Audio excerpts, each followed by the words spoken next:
Time now for Tory culture warrior and former Education Minister Dame Andrea Jenkyns.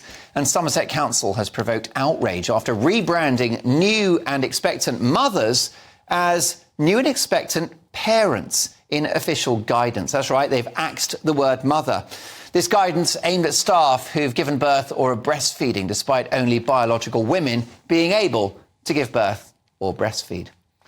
With women and their rights slowly but surely being purged from British society, now could be the time to take inspiration from across the Channel, where French President Emmanuel Macron, for whom my regard grows by the day, has urged his citizens not to give in to the spirit of the times and reject gender-inclusive writing to protect the integrity of the French language.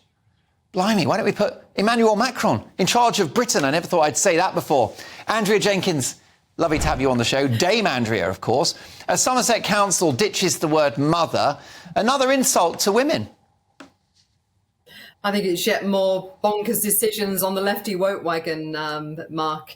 I mean, I'm a proud mum. I'm who breastfed, not chest-fed. And I think what I find so shocking, really, Mark, is that how the left and the civil service always base their decisions on opinions rather than biology.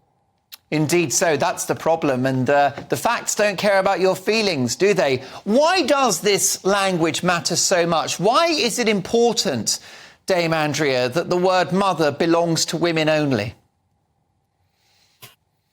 Well, why should it not, Mark? You know, I'm a proud mum, and it's I just think, you know, the fact that, you know, you carry a child for 9 months, it's such a, not only a pleasure, it's an honour to give life, and we shouldn't damn that down.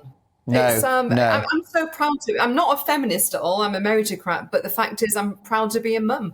Well, yes, and I think it's sort of, you know, women deserve that, the plaudits of what they go through, whether it's having a baby or all the other things that being a woman, you know, entails. And if somebody that identifies as a woman but is a biological man just says, well, I'm a mum too, it's like, well, no, carry a baby for 9 months, go through the menopause, have the hot flushes, and then call yourself a woman.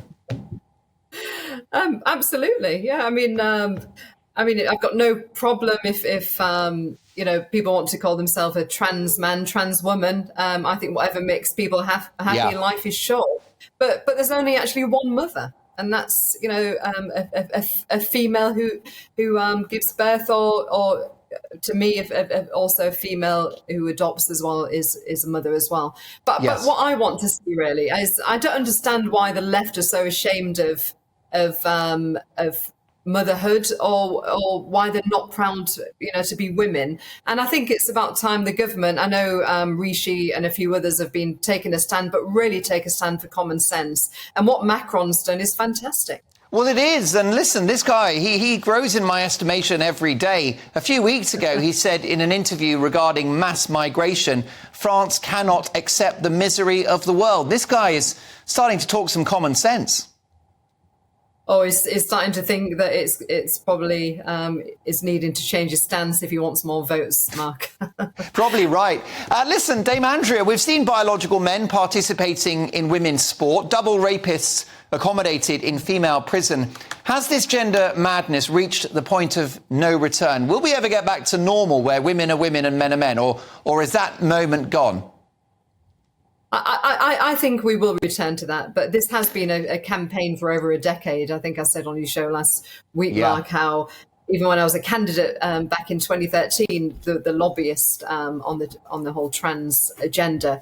I hope that common sense prevails, because they haven't got the British public behind them at large, and I think it's only a matter of time that.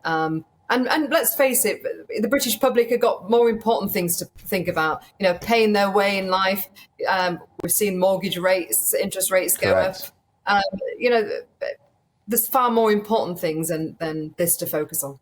You might be a dame, but you also live in the real world, which is why your constituents love you. I have got a response from Somerset Council, right of reply. It's called an ROI in the industry. Somerset Council is an inclusive organisation. The move to gender-neutral language in our policies highlights our commitment to inclusivity. It does not exclude women. It simply ensures that no staff for whom this and other policies may be applicable are excluded. So look, it is all about opinions, isn't it? Let me know your thoughts, Mark, at gbnews.com. Now, the COVID inquiry yesterday heard how Boris Johnson was originally reluctant to shut down Britain's economy, reportedly telling colleagues just days before sending the country into lockdown, "We're killing the patient to tackle the tumour." Large people, taken to mean large numbers of people, who will die. Why are we destroying the economy for people who will die anyway soon? Andrea, should Boris have followed his own instincts, and why didn't he? I mean, look, lockdown and COVID was a challenging time for the whole country, wasn't it, Mark? For everybody in the country. I mean, you know, my little boy didn't see his own dad for 4 months. He was in his constituency. It was just Peppa Pig, Clifford and I for his birthday together. So knowing Boris, you know, he is, very believes in freedom of the individual. So I know he would have really wrestled with that decision, and because instinctively lockdown went against his core beliefs. But then I think for any prime minister or leader of a country during that time, it was a tough decision. When you're getting scientists coming out with all these hundreds of thousands of people, who are meant to die through this, then it's going to be difficult for any leader. But what I want to see is I think we need to wait for all the evidence before we come to conclusions. And let's not forget, Mark, there's many of these participants who are defending their own record, their own roles. And some, as we've seen today, are also settling grievances as well. They most certainly are.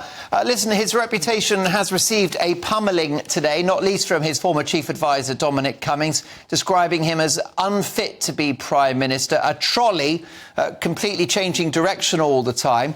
Do you think that spells the end of Boris Johnson's frontline political career? Is it now game over? No, I don't think it is, actually, Mark. I mean, even in my constituency, I've been having surgeries today, and I was sort of selling poppies earlier, and I had people coming up to me still praising Boris.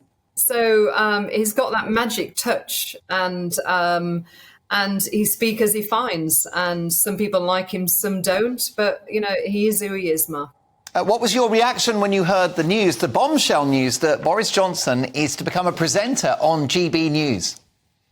I think it's amazing, and it's great testament to GB News, Mark. And I know that many of my constituents already tune in. Whenever I come on the show, they always say, "Oh, I saw you on GB News." And I think people will be tuning in to see Boris. I mean, he's unique, and I'm sure it'd be fascinating viewing. I mean, to actually have a ex-Prime Minister on the show to share his views, give insights of his time in government, it'll pull up the viewing figures in. But what I think will be interesting, actually, Mark, is I think people will watch this and think, what the heck have Conservative MPs been doing in ousting him? Yes, so you do wonder, don't you? Certainly they might ask that in a year's time. Dame Andrea, I hope we're able to catch up in a week's time. Best wishes to Clifford and the family.